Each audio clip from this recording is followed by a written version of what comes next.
ما كانش اللي داق عندي هاد المملحة وما عجباتوش، بزاف ساهلة وقراب بنينة. باش حضرتها في مقلاة حطيت شوية تاع الزيت، حبة بصل كبيرة قطعتها صغيرة، زوج حبات تاع الطرشي نقليهم مليح، ومن بعد زدت عليهم الملح، فلفل الكحل، زوج فصوص تاع الثوم، طماطم بصبرة وطماطم تاع الحب. نقليها التكتوكة مليح ونمرق بشوية تاع الماء ونخليها طيب في غردها. هنا رحت نحضر العجينة اللي فيها كاس تاع حليب، مغرفة كبيرة خميرة الخبز، ومغرفة كبيرة تاع سكر. نخليهم يتخمروا، زدت لهم 4 مغارف تاع الزيت وفارينة ومغرفة صغيرة تاع الملح.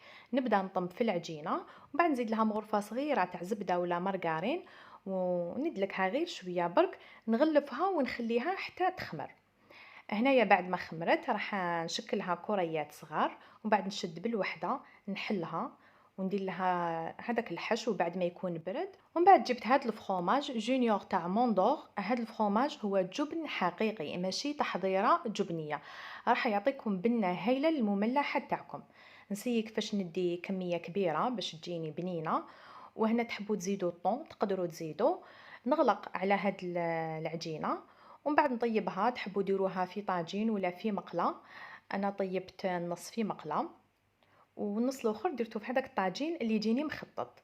المملحه تاعي بعد ما وجدت كيما راكم تشوفوا الشكل تاعها جا بزاف شباب وجات تقرف بنينه. جربوا هاد الوصفه موحل حتندموا.